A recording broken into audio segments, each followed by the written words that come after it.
Hello, everyone, and welcome to The Happening. My name is George Shaft, and a lot has happened this past week. I'm going to be talking about the Olympics and the things that have been going on around there, the scandals. I'm going to be talking about infrastructure. Yes, the best word that could possibly be there to hear, the most exciting thing that could ever be imagined. I'm going to be talking about Chris Chan, who isn't exactly a politics thing, but it's the kind of story I really think should be mentioned. And then finally, let's start with our first story, which is Piers Corbyn. All right, so here's a bit of background to our first story. Piers Corbyn is the brother of a much more famous Corbyn, Jeremy Corbyn. All right, he has got himself quite famous as of late because he is very anti-vax.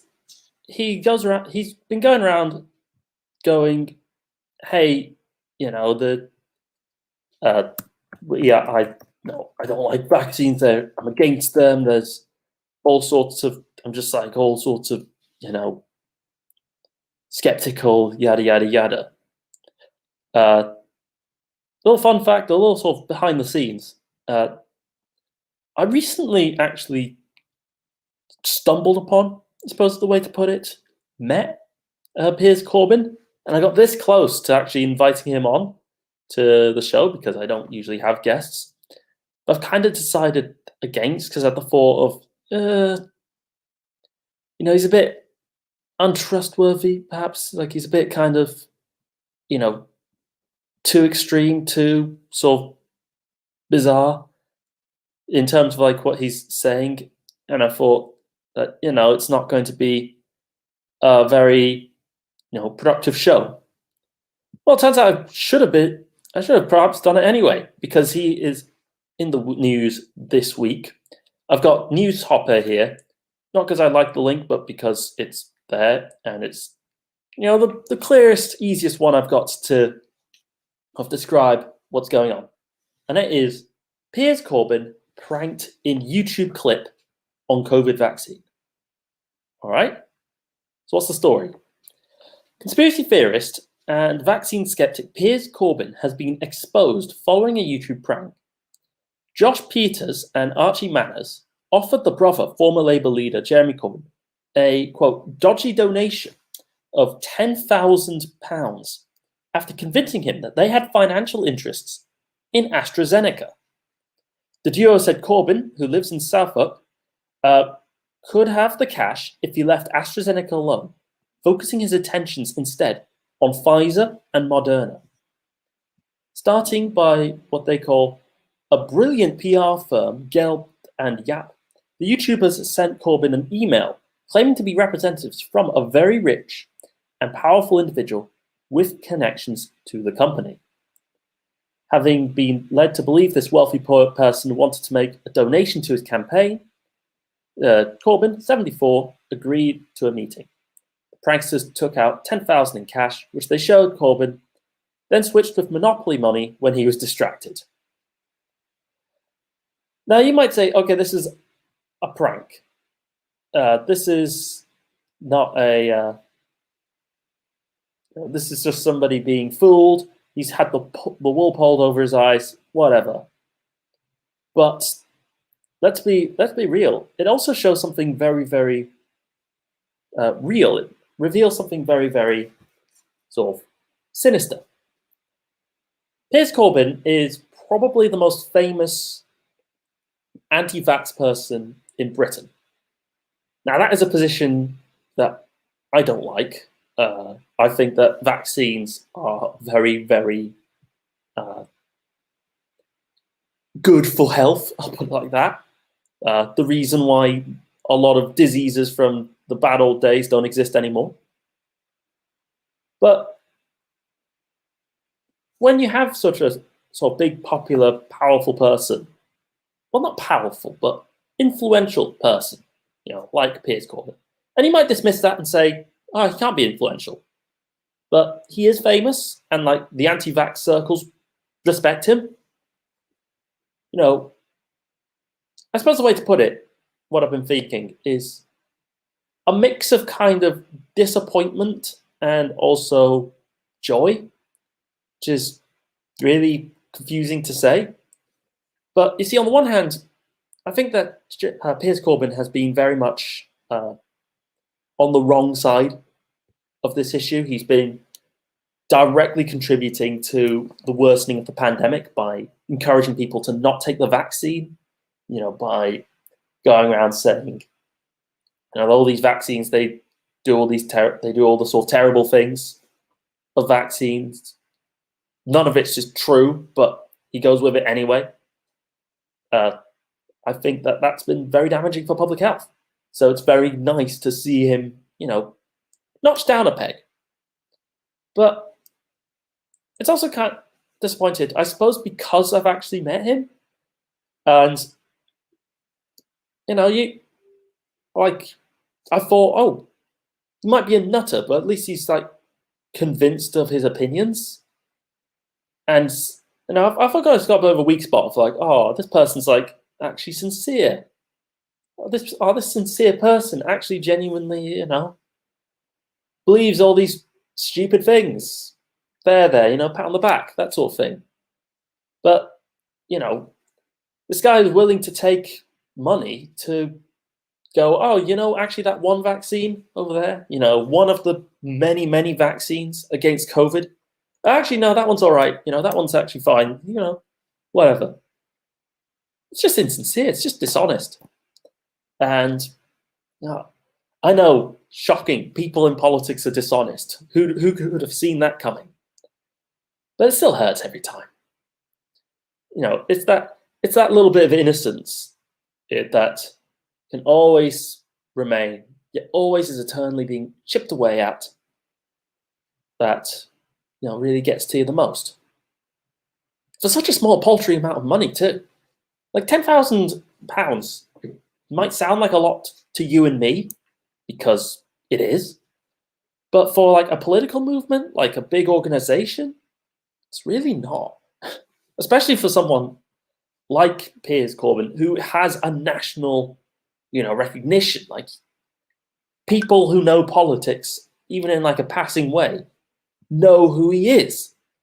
He is someone who, when I saw him at that event, he had helped in part to draw a crowd of thousands and thousands of people in London. It was in the anti-lockdown protests.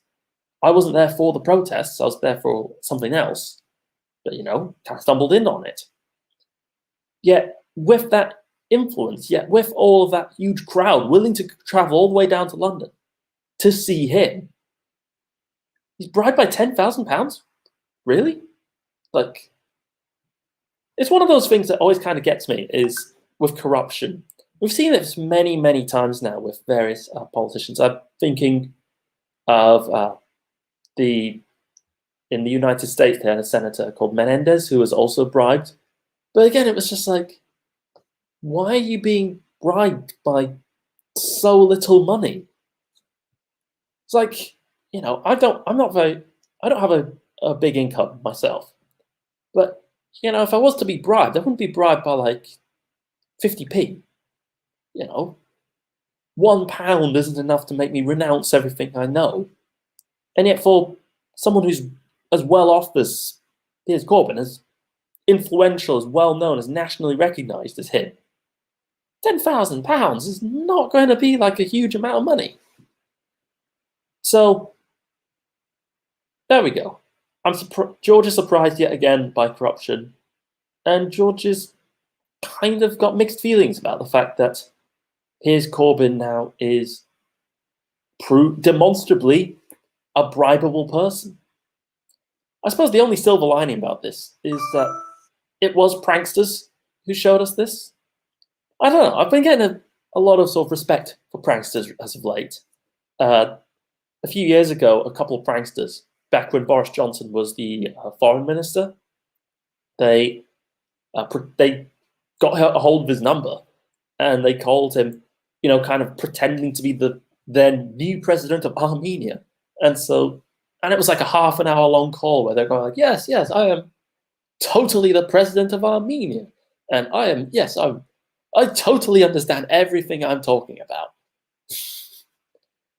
And while also saying increasingly bizarre, strange, outlandish things just to see how long you're going to last. And before you notice, hang on, I'm not actually being called by a real president. I'm being called by some German pranksters.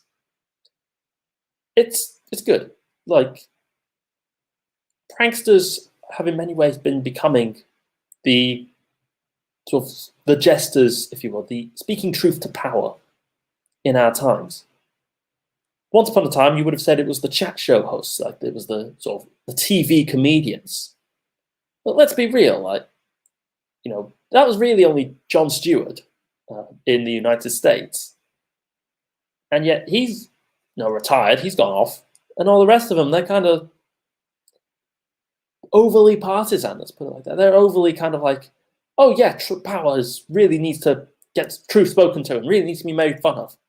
Except power I like, the politicians I like, they got to, get a free pass, and nobody questioned the fact that the jokes I tell about them are all kind of, kind-hearted and humorous, and not, revealing a deeper truth about their dysfunctional administrations.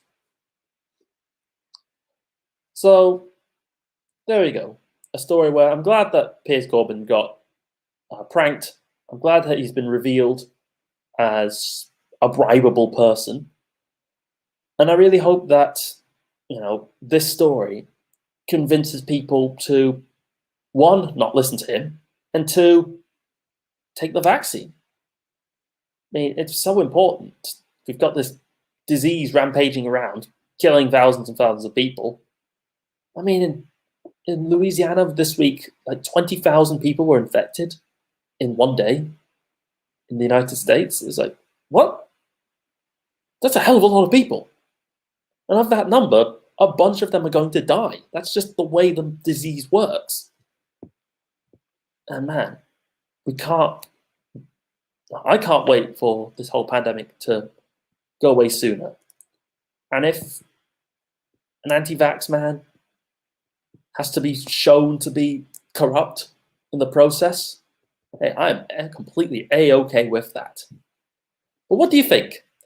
Let me know in the comments of this Facebook live stream. I always make a point of checking the comments and, seeing what you guys all have to say about it. But I'm going to just whistle stop tour now to my next story today, which is infrastructure. I've got the BBC up for this one. It's a few days old now, almost more than a week, but it was big enough that I think it really needs to be covered. Biden backs $1.2 trillion infrastructure bill, but places big condition. So here's a bit of background for you before I get into the story. If you've visited America over the past 10 years or so, you might have noticed something about the roads. They're kind of falling apart. Like, there's no real nice way of putting it, but the US has really, really been falling behind on repairing all of its stuff.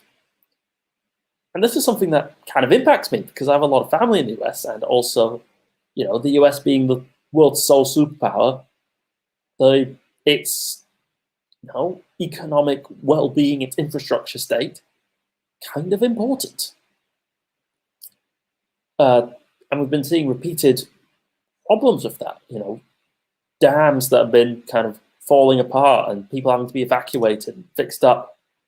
We've been seeing problems with bridges, again, needing closed because they're getting cracks, big sort of disasters, imminent to happen. And it's one of these things we've been seeing coming for a long time. About 10 years ago, The Onion, one of my favorite sort of sites actually, made a little mock video of, a memorial has been built, to preempt the collapse of this dam. The dam is the dam is not being maintained properly, and we know it's going to fall apart at any time. So, we're going to preempt the memorial and, inscribe the names as, as appropriate when it happens. If only, says the comedian in that video, we could have seen this coming and had a solution that wasn't so damn expensive. Damn expensive it is. And $1.2 trillion? You might say, wow, that's a lot of money. That is actually quite expensive. But I'm actually quite disappointed with it. And I get disappointed, and I'll explain why I'm disappointed after I read the story. Well, part of it.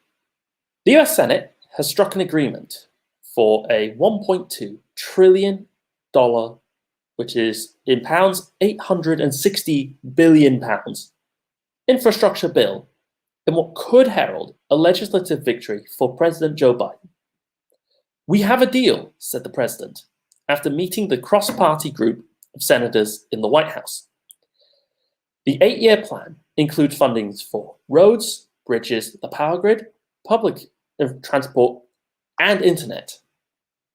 But the deal is far from done, as Mr. Biden said it depended on the passage of another, bigger spending bill. At the White House on Thursday, Mr. Biden praised the group of 5 Republican and 5 Democrat senators, whom he met earlier, and promised the package would generate, quote, millions, unquote, of jobs. The investments are long overdue, he added, who has persisted with cross-party negotiations, despite the impatience and skepticism of some in his party.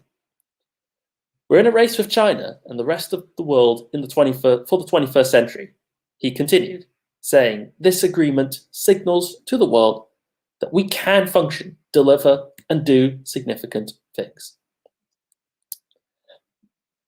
There used to be a bigger plan, and that's what was referred to. There was actually a progressive House Progressives bill that was put forward that would have seen an infrastructure package of more than $3 trillion, which is much more in line with the national sort of engineers' estimates of how much it would actually cost to fix up all the bridges, all the roads, all the dams, the power grid. And it's like, yeah, no, I think it was something like $6 trillion is what it would actually take to fix it all up. Not build new stuff, mind you, just to fix what's already there, because it's not been looked into. And if you look at like all the sort of details of America's infrastructure, it's horror story after horror story. One of the most disturbing is, in the oil industry, you have sort of, which is infrastructure, a lot of it privatized, yes, but still infrastructure. And in some states, they literally have like 10 inspectors for like 500 oil wells. So these inspectors, they're constantly going from place to place, to check up all these just hundreds and hundreds of oil wells. And of course, because it's going to be one person, it's like, yeah, are they going to see everything? No. And then it just keeps, and it's just been a continuous process of, an oil well blew up. Hail Mary, nobody died.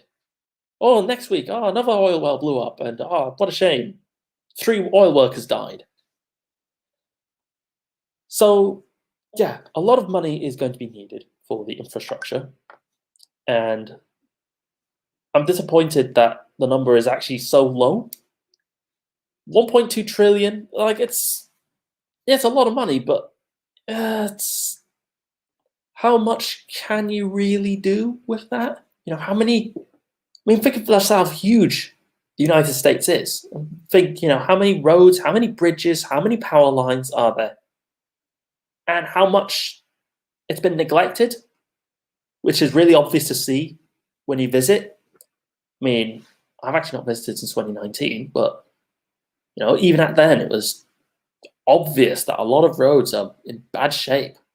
A lot of sort of internet's really spotty.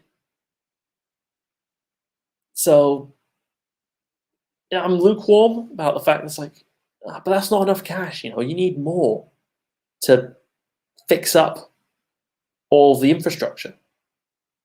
But on the other hand, I am very, very happy that there's progress. It's not done yet.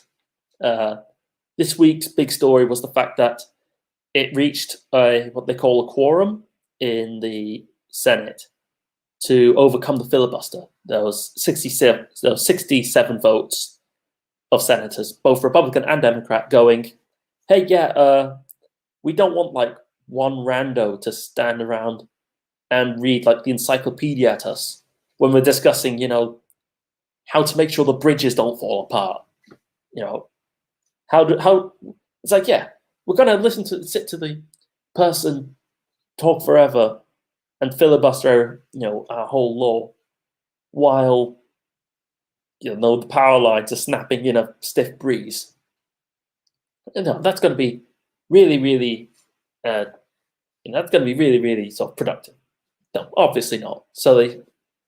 And that was the story that I decided this is going to be sort of the hook. But then I changed my mind and think that just the more general discussion of what's going on is more important. The bill, of course, because it's US politics, has more stuff to it. The president wants, according to the BBC, again, same article, wants to enact another roughly $6 trillion spending package that would roll in his party's priorities on climate change, education, paid leave, and childcare benefits. It's being drafted by Senator Bernie Sanders, the self-described democratic socialist, which I'm happy to always read about. That measure is expected to include tax increases on the wealthy and corporations. It would be passed by a budget reconciliation process that would not require any Republican votes in the Senate. The most powerful Democrat in the US House Reps, Speaker Nancy Pelosi, made clear that they would not pass one bill without the other. There ain't going to be a bipartisan bill without a reconciliation bill, said Mrs. Pelosi. Mr. Biden echoed that sentiment in later remarks from the East Room of the White House. If this is the only thing that comes to me, I'm not signing it. It's in tandem. And this is the part where I get really a bit worried. Because, this whole infrastructure bill, as important as I think I've made clear it is also tied up now with another law.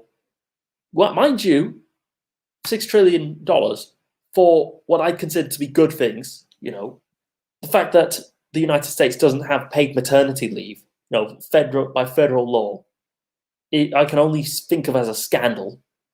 The fact that it's got so little for education that teachers have been on strike across the country. It's like, what are you doing? So it's a good law, but I'm worried, if someone objects to this sort of partisan law in the Democrats, then it would, could be tanked and scuppered, and that would not be good. And before you think, oh, well, who's going to object? The answer is Joe Manchin. So what's the reaction in the thing? I'm going to skip Mitch McConnell and discuss the fact that it says, quote, there was also skepticism from Democratic Senator Joe Manchin, a moderate who could effectively doom the larger bill because the upper chamber is evenly split between the two parties. He told reporters on Thursday, that sounds extremely high for us to take on that much debt.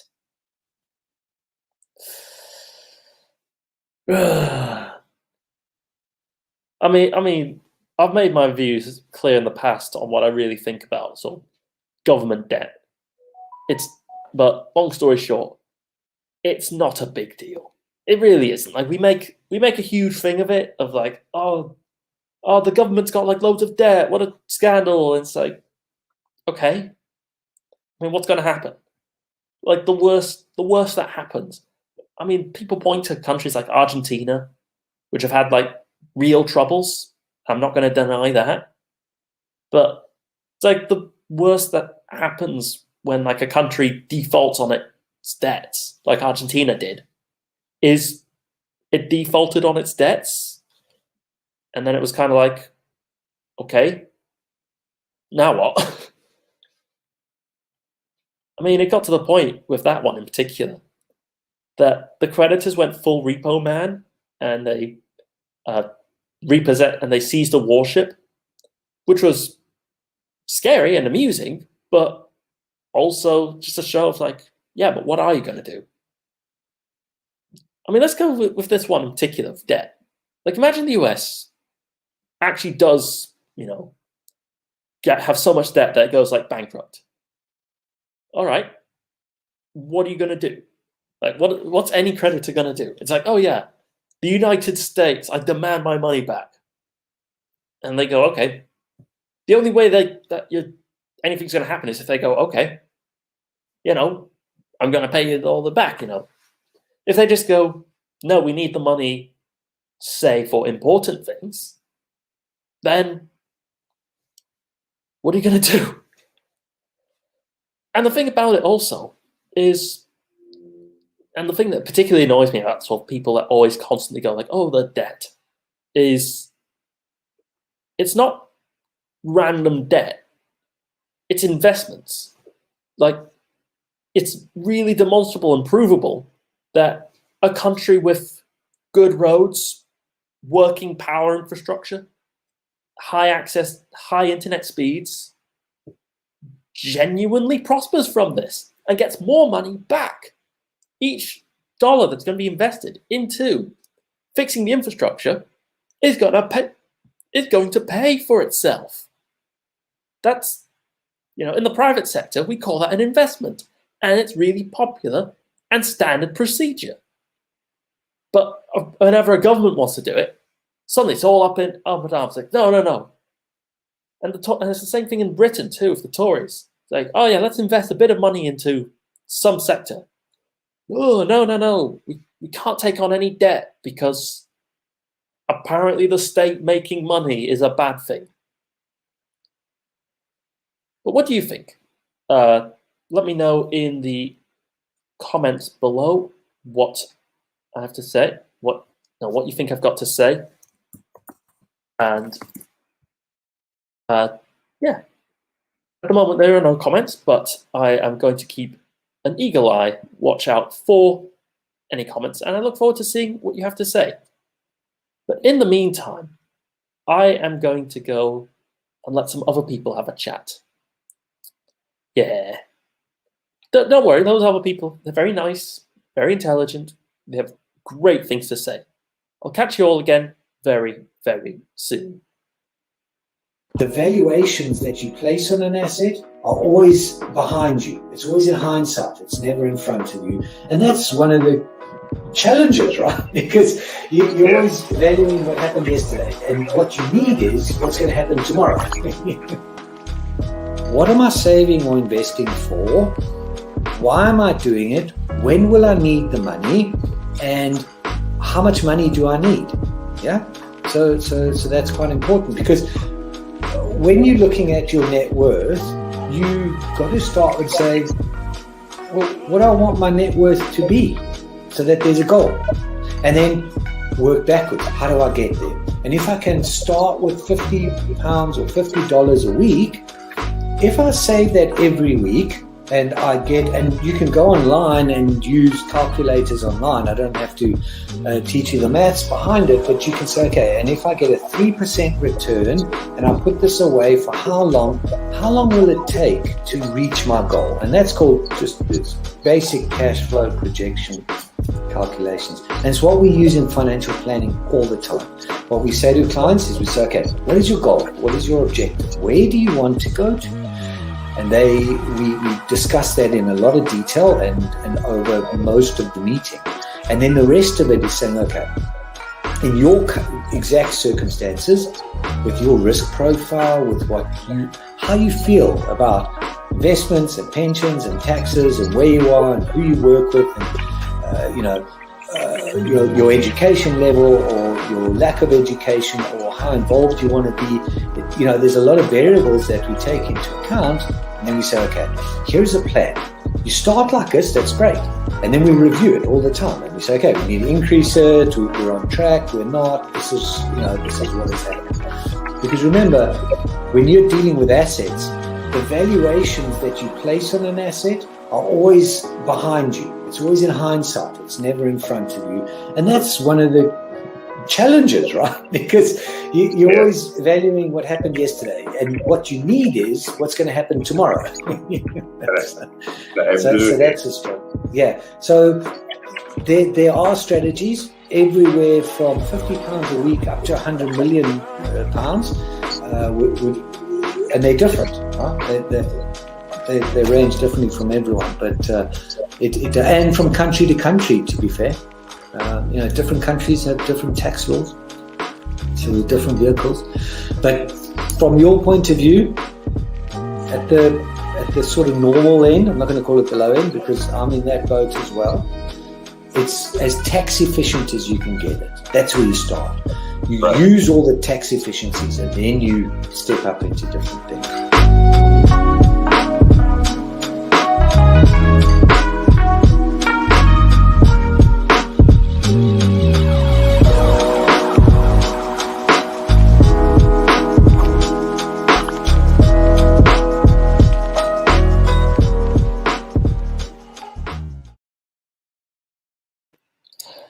Hello again, and welcome back to The Happening. My name is George Shaft, and I'm going to talk about everything that's happened this past week. I've already talked about basically the corruption, bribery by pranksters of Piers Corbyn, the famous anti-vaxxer in the UK and brother of the former Labour leader Jeremy Corbyn. I also talked about the infrastructure bill in the US and some of the sort of basic intricacies around that. I mean, to do that subject justice, it would take like an hour-long show just by itself. But I hope I did a fairly okay job. Let me know what you think about any of those subjects. I always make sure to read the Facebook comments and, like to see what you guys all have to say. I'm going to whistle-stop tour straight to the next story, which is the Tokyo Olympics. Now I'm going to have to be honest. This one is now a little bit more than a week.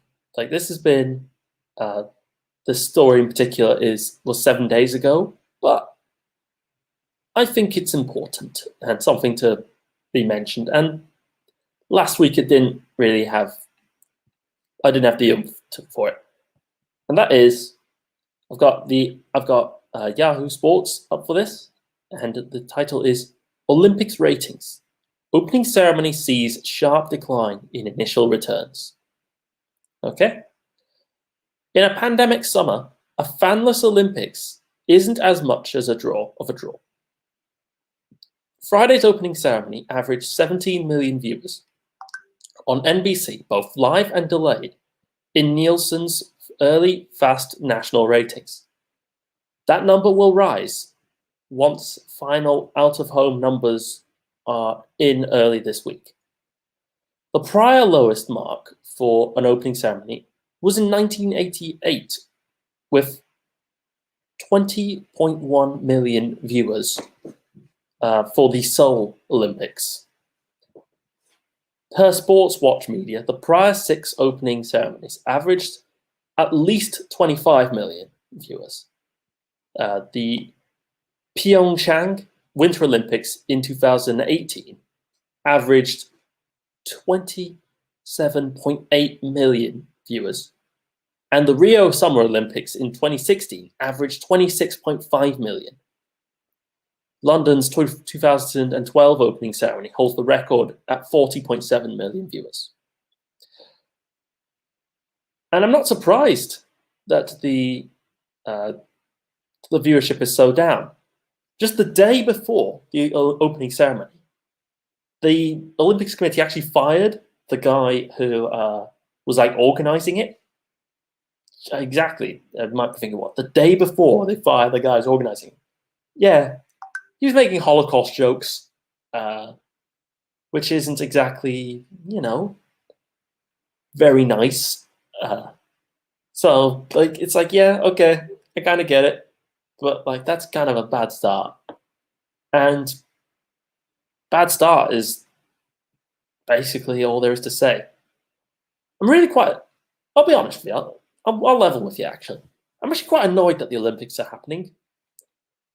I really am because, like, the Olympics are every 4 years, and it's like, okay, like this is a regular thing that happens every 4 years. That's it.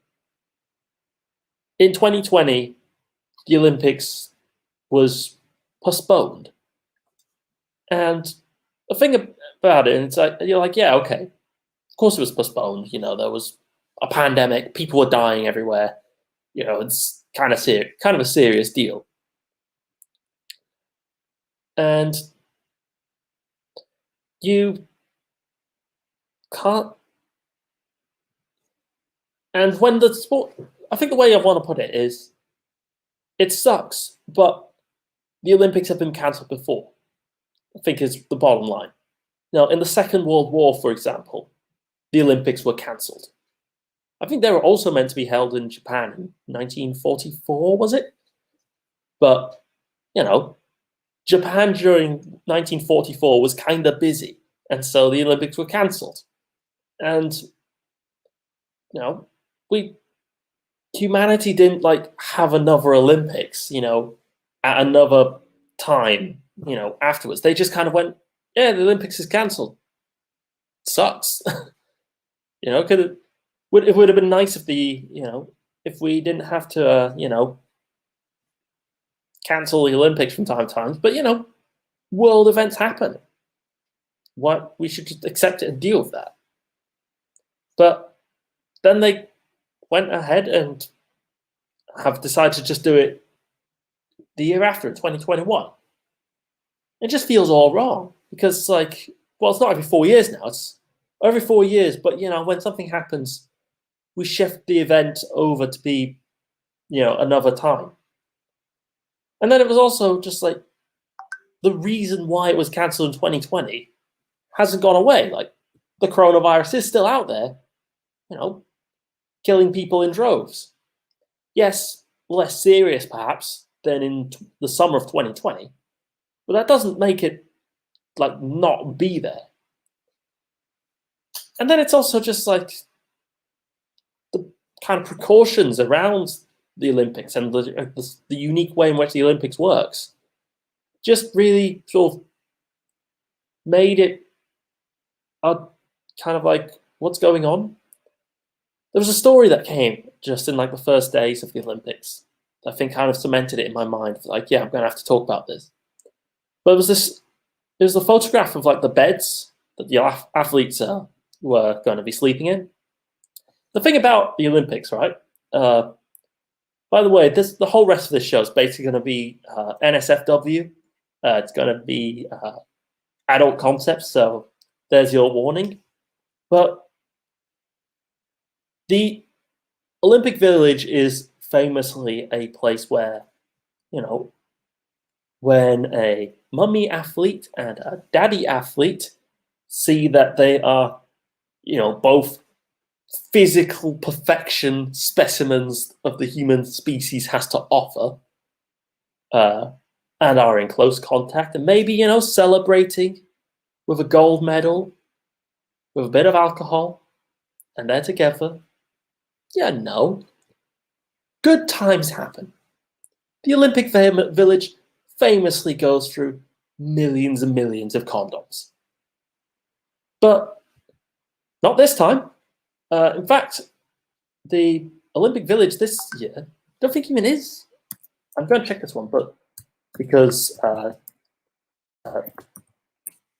don't think they're actually going to be issuing any one at all. I've got Yahoo up for this again, which is the strange and unusual condom rules.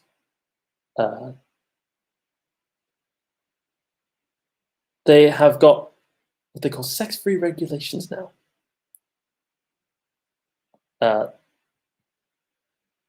Just a quick one. So it looks like that they've still got them, but they've got a very sort of quote strange distribution system going with like vending machines. It's like, oh, one person can only use like one condom, but then not use them on the bed because they're literal cardboard, and so like they'll fall apart if they start to use it. I know this isn't like a very conventional subject, but it's as intertwined and as integral to the Olympics as any gold medal or feat of amazing athletic performance. Like, it's a thing that happens every time, and it's human nature. Like, it's just how human beings work. And so it feels really weird to me when so much effort is put into kind of negating that, making it not real, because it removes like a part of the a little part of the, I suppose, the suspense of the Olympics, and then added that together with the the situation with the pandemic, the fact that the stadiums are basically empty apart from these performers, the fact that they're showing like all of the kind of the cheerings be for like Zoom meetings, the fact that like they had like a really awesome logo for 2020, but then kind of had to stitch it up with like, oh, here's like a brand new like 2021 Olympics logo, which really does look like it was just stitched up in a garage somewhere using spare parts. It's a shame. It's disappointing. It's especially disappointing, I think, towards the athletes, because like there's been some amazing feats of athletic performance. For example, Michael Phelps' swimming record, world record, was broken in this Olympics. Like, the world record for fastest swimmer is now in the 2021 Olympics. Now, that doesn't make their gold medals, any less real, and praises to the athletes, and that's amazing. Yet at the same time, the fact that they're performing in this kind of weird, it's the 2020 Olympics, but in 2021, and there's no crowds, and like everything's strange, and there's now new bizarre rules on like who you can sleep with, which is no one, because the beds are all designed to fall apart if something more heavy than a feather sleeps on it.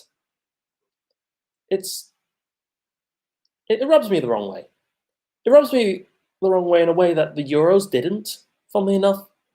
Perhaps it's because the Euros actually did happen like on their schedule. Or maybe they didn't. I don't know what the timetable of the Euros is. Maybe it rubs me the wrong way because Britain's not been doing well in the 2021 Olympics, from what I've been hearing. We've generally been, scooping up those wonderful no medals spots in the contest. Maybe it's because a lot of athletes are choosing to not show up. Like, a lot of the big and famous athletes before the Olympics turned around and went, like, actually, we actually like not being sick. We actually like, not having coronavirus. So I'm going to pass. It's, makes it all strange because, like, oh, we're watching all these athletes, but they're like the second-rate athletes. There's like all the real world-class, world champion athletes are at home self-isolating or scared of COVID or even just sick with it. Doesn't rub me the right way. I think the Olympics should have just been cancelled. It would have been really bad for Japan, really sucked for Japan, but the world's been kind of sucking recently, so oh well. What do you think? Let me know in the comments section below. And then I'm going to go and whistle stop tour to the last story. And I kept this one last in particular because this is not a pleasant story. Chris Chan is a very, very complex figure to describe to someone who doesn't know who they are. And I know this because I tried to last night. Let's start with some of the basics. His Wikipedia page describes Chris Chan Lee, born in San Francisco, as a Korean-American filmmaker. After graduating from college, Lee directed, wrote a film called Yellow, which was a film about a harrowing grad night of 8 Korean-American teens in Los Angeles that culminates in a violent crime. Yellow was internationally well known and got all sorts of appraisals. Then Chris Chan filmed several other films, including 2002, a noir film, another one in 2006, and then also went on the internet. Now, it's on the internet where things start to take a very strange turn. I'm surprised the Wikipedia page doesn't describe it, but on the other hand, that's, I suppose, to be expected. Chris Chan is, to put it bluntly, subject to the most disturbingly complex, the most disturbingly determined stalking, harassment, bullying campaign, as far as I know, in history. It's one thing if it's a politician, because that goes with the job, of course they get some level of hatred, but he's just some guy who made a few films and was, I'll put it bluntly, even from the start, obviously not quite completely right in the head. But then there's just been this just complete obsessive pursuit, cataloging, hatred around this essentially random person. Something that was made less kosher even more when Chris Chan became trans and is now a she. The reason I was using he before is because I was describing their achievements before they became trans. So before anybody gets at me on that one. Chris Chan has continued to kind of seek attention, but then get way, way, way more, and in a really uncomfortable way than I'm okay with, to be honest. The only thing that compounds it to make it worse is actually this week's story. You may have seen the internet memes. You may have seen the sort of joke, but I'm just going to dive straight in. Who is Chris Chan? It says meow.com. Again, what a trustworthy sounding site, but it describes the basics fairly well. Sonny Chu comic creator allegedly sexually assaulted mother who is 80 who has dementia. Yeah. Christine Weston Chris Chandler started to trend on Twitter on Friday, the 30th of July, after people found out that she was accused of sexually assaulting her 80-year-old mother who suffers from dementia. Christine Weston Chandler, 39, who is better known online as Quilcilon Guardian, which was her YouTube handle, or simply Chris Chan, is a YouTuber who became famous after creating the Sonny Chu web series. She has allegedly admitted to sexually assaulting her 80-year-old mother who has dementia. Twitter went on a complete meltdown after audio and chat records of the admission surfaced online. Some other celebrities accused of sexual assault are Bill Cosby, Ji Woo, Chris Wu, and Siema Gomez. Does this face portray like my reaction well enough? It's pretty grim, isn't it? It's horrific. The thing about it, though, is like it's horrific, but I can only wonder. It's like I can only wonder, like, is this the sort of culmination? Is this what happens when someone is so clearly at the receiving end of something so obviously unwholesome?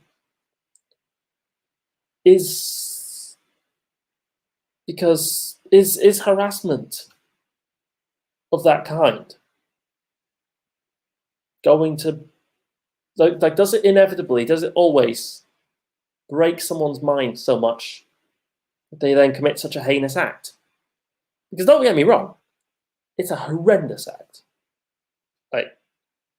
I can't even imagine, and I have a strong imagination, as I've made clear. I can't even imagine doing that to my own mother.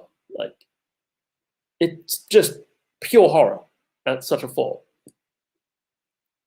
But like Chris Chandler did this.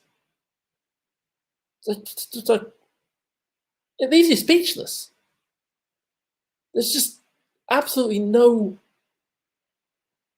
like positive at all to this. Like, why would you do that? Why would you sexually assault like your own mother who has dementia? Like, what, do you think you get away with it? What's going on? So it really is through the prism of madness. It's the only way I can really engage with it.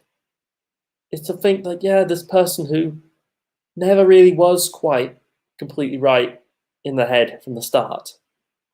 Yeah, of course, like their mind broke and they end up doing like this terrible thing. So I shudder to imagine just like what would be the alternative? Like, the words fail me. It's just so disturbing and so tragic. Chris Chan, for a while, it's been fairly clear to me, has needed some kind of help, some kind of like a mental health support for, their condition or their life. But, isn't this the proof of that more than anything ever?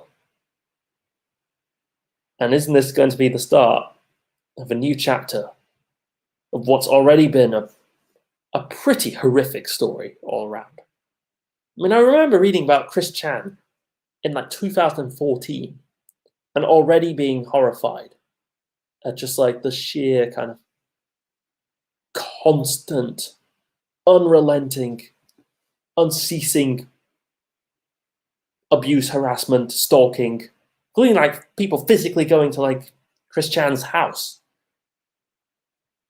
And that was in 2014. That story hasn't changed all these years later. I don't know. Words fail me. It's just messed up. And it says a lot of things about the way internet culture works, the way that we interact online. None of it good. But what do you think? Maybe you could make a good online interaction by commenting on our live stream. I'm going to be going now, but don't go away quite yet. Relaks Radio has got lots of different nice, pleasant, intelligent, insightful shows for you to watch or listen, as I prefer to do. And I recommend really to, give it a watch. But in the meantime, I hope you are now caught up with everything that's happened this past week, even though it was way less wholesome than normal. Hopefully this next week is going to be better. It's probably not. See ya.